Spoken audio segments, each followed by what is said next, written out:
Welcome to Philippine Arena. Ang pinakamalaking arena sa buong mundo ay matatagpuan po dito sa ating bansa, and we should be proud of it.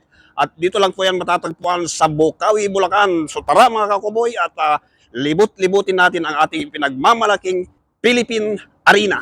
Iha! So ayan mga kakuboy, medyo nakalapit tayo ng bahagya dito sa harapan ng Philippine Arena. Pero dahil wala pong event, ay sarado po ang Philippine Arena, kaya lumapit na lang po tayo ng bahagya. Dahil sarado lahat ang gate, hindi tayo po makakapasok. Guys, dito sa harap ng Philippine Arena ay napakaluwag pa. So pasyal-pasyal lang po tayo. So yan guys, pakita ko lang po sa inyo ang harap ng Philippine Arena. Napakaluwag.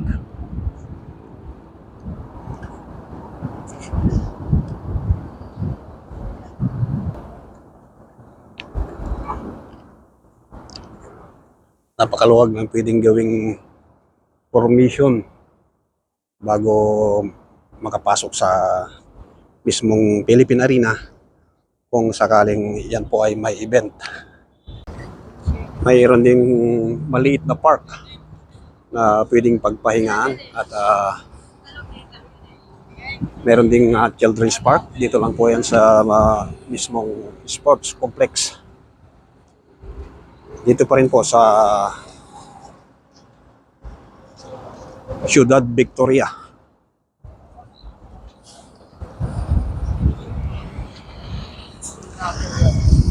Ang Philippine Arena ay talagang katabing-kadapi lang po ng NLEX.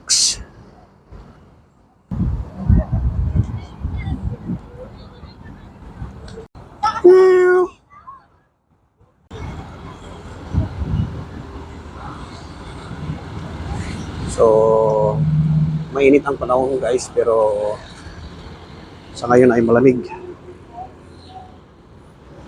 Maraming namamasyal na mga kabataan.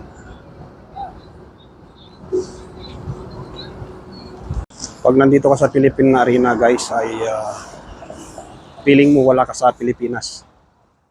Feeling mo nasa ibang bansa ka. Dahil napakalinis ng paligid. Maliban na lang sa mga paisa-isang dahon ng punong kahoy. At ayan po, abalang-abala sila sa paglilinis.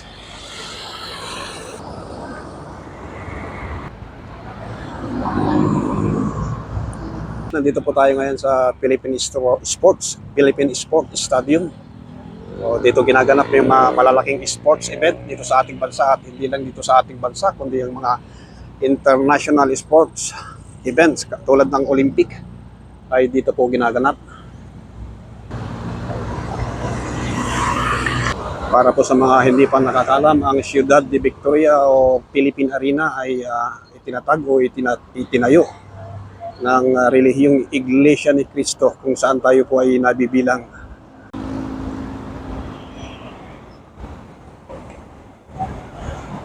So yan mga kakuboy, maraming salamat sa inyong pagtitiyagang manood na naman sa isa kong content, ang Kawawang Kuboy. So ako'y natutuwa lang na mag-vlog dito sapagkat feeling mo ay wala ka sa bansa.